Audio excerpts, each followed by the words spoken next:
Welcome back to another episode of Rock Boys Football, continuing to take a look at the next week's slate, heading out to the Big Ten for a matchup that we've had circled since the summer, and heading on the road to play Penn State, Happy Valley, two of the best teams in the country, two of the best defenses in the country squaring off. Manny Diaz, getting prepped for this game, like this Penn State defense, elite numbers. And you see the numbers, they're great. You watch the film like you believe the numbers. This team flies around the line of scrimmage, behind the line of scrimmage, creates negative plays. Really going to be an interesting matchup because this Michigan offense hasn't really been stopped by many teams. Penn State, by far the best defense Michigan would have seen. Really excited to get into this one. Before we do, again, just want to say thank you to you guys. The support you guys have shown for all these game breakdowns really does mean a lot. If you do enjoy the content, consider subscribe to the channel, and more importantly, would love to hear from you guys in the comment section. Picks, predictions, keys to the game. Dale, going to give you the T-box here. Michigan heading on the road to Penn State. How we feeling, brother? I mean, obviously, it like this is what we've all been waiting for as Michigan fans, at 100%. least all year. Like there hasn't really been a real game yet, and if any of these games they lost, I would have just been crushed. It's like now you get to feel a game where you can actually kind of win, if you will.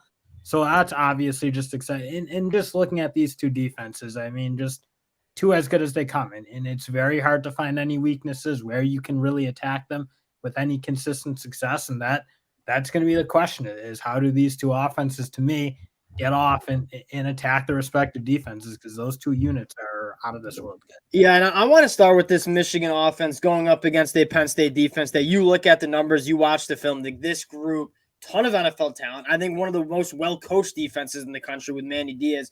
Looking at the numbers, Penn State's only given up 12.5 points per game. That's number 3 in the country. Only 3.8 yards per play, number 1 in the country. And then you look at them against the run, 1.8 yards per carry, number 1 defense rushing in the country.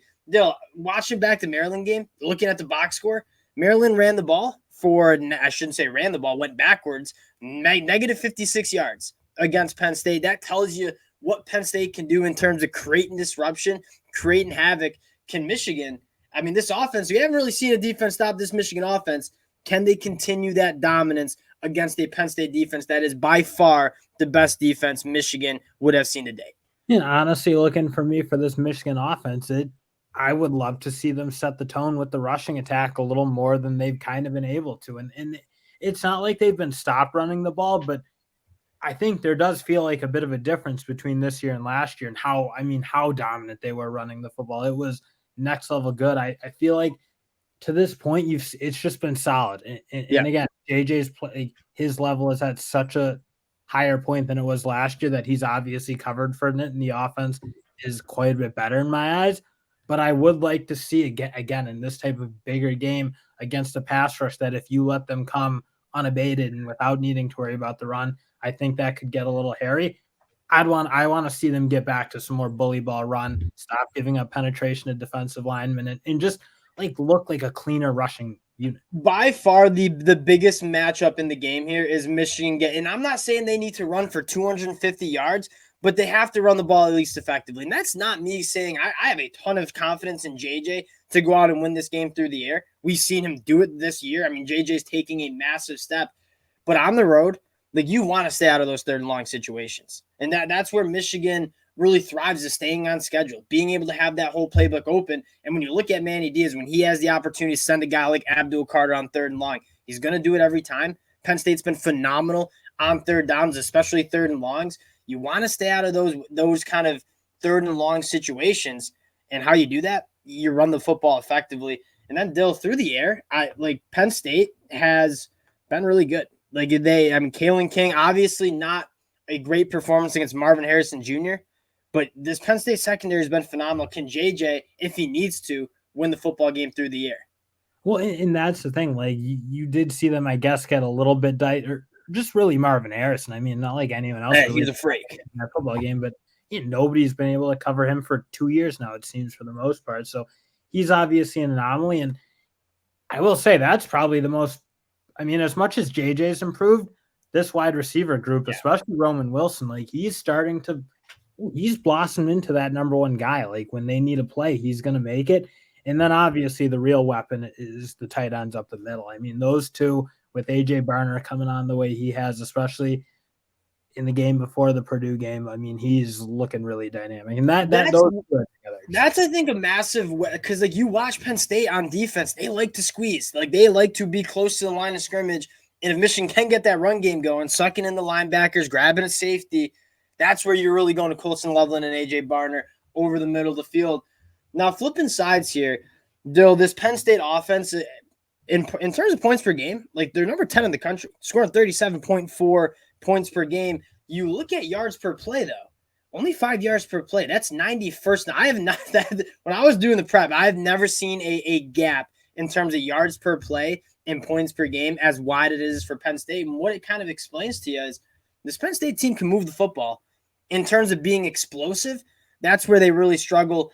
And again, I mean, Drew Aller, he has the talent. Do they have the wide receivers, and is Drew Aller ready against a Michigan defense to hit some of those explosive plays in the passing game? Because that's kind of why they lost the game against Ohio State. I feel like they'll need to have that to beat this Michigan team here on Saturday. And that's the fundamental issue is, for the most part, Penn State's offense is fine because they're just a far superior team. They have far superior players at most spots.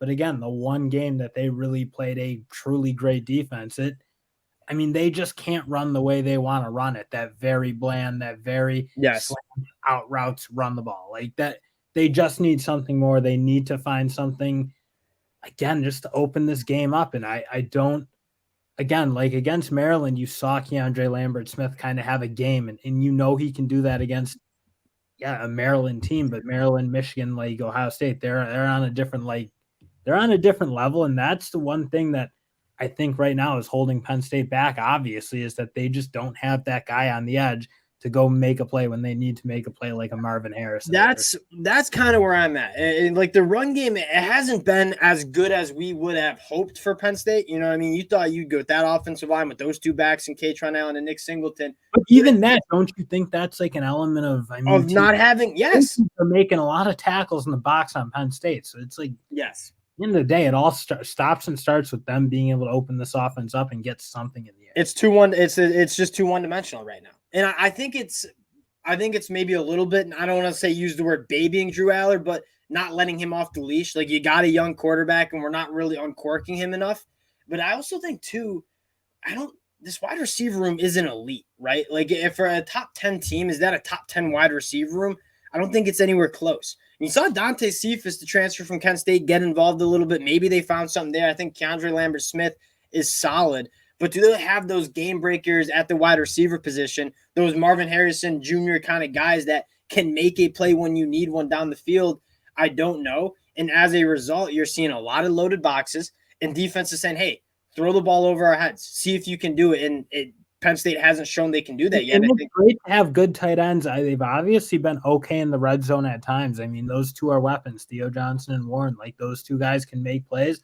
But I think you're right. When the game's kind of open, and I don't know if there's something they can do to scheme it up or do something that even like, yes, do I think that at this point they're going to have a really advanced, developed downfield passing attack? It doesn't feel realistic right now, but I don't know. That's why I'm not an offensive coordinator. You got to try to do something, and it doesn't feel like they've really made a concerted effort to do anything unique to what they want to do. You got to have something to make the defense respect that deeper third. Like you can't just consistently run the ball and kind of play within that 10-yard range, because defense is just squeezed down. That's what Ohio State did. They just kind of smothered them down because they knew they weren't going to attack that deeper third. Drew has the arm to do it. I'd like to see Penn State at least try to at least keep a defense honoring what you can do down the field. Now, looking at this Michigan defense, we said, Penn State's defense, elite. Michigan's defense has been elite as well. Only 6.7 points per game, less than a touchdown, number 1 in the country, 4.1 yards per play. That's number 4 in the country. Dill, for me, it's an elite secondary. We'll get there. It starts with this front seven, specifically this defensive line. The edge rushers, the defensive line in general, they've been phenomenal against the run, forcing teams to do a lot of third and longs. And we have just a staple of edge rushers and pass rushers in general from the inside as well that can get heat on the quarterback. It's kind of a complete defense. And looking at how Penn State can try to attack Michigan, this Michigan defense hasn't shown a lot of chinks in the armor, if you will. Again, you just don't have weaknesses for this Michigan defense. Very similar to Penn State, frankly. So that's why I think when you talk, what does Penn State need to do? They got to try something. And again, I don't have that answer, but it can't look like it did against Ohio State because there's no way. I just don't see a world where they can consistently move the ball at a 5 to 10 yard clip, if you will. You got to run the ball, throw a short pass, run it's just too consistent. It's too deep. It's too loaded. Does Penn State have the ability to hit those chunk plays, find some explosive plays? Because like you said, Penn State's kind of predicated on those long scoring drives where they're not hitting those explosive plays. That's a really hard recipe against a Michigan team that creates a lot of negative plays, that creates turnovers. In the secondary, Will Johnson, one of, if not the best cornerback in the country. Josh Wallace has been phenomenal. The safeties have been absolutely awesome. A 52% completion percentage, given up only 5.7 yards per pass. So you say, Penn State, can you hit some explosive plays against this Michigan secondary? Michigan hasn't given up any explosive plays in the secondary, so it's going to be tough sledding. Two elite defenses. They'll get into the pick here. Michigan 6.5-point favorites on the road in Happy Valley. Where are you leaning here? I think Michigan wins this game. I don't love 6.5 points to cover it. I think I could see the world where this game, it looks a little bit like the Ohio State game where, again, like Penn State kind of keeps themselves in range because I just think the way this defense creates negative plays, I think, again, you've seen moments, and again, Michigan hasn't seen anything like Penn State. You've seen some moments where really fast, aggressive defensive lines, Purdue had some moments playing that style of ball that it did disrupt Michigan as much as, like, you don't want to admit it. It did look like that.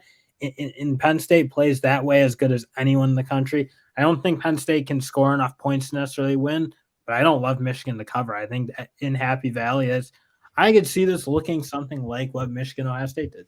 Or Ohio State.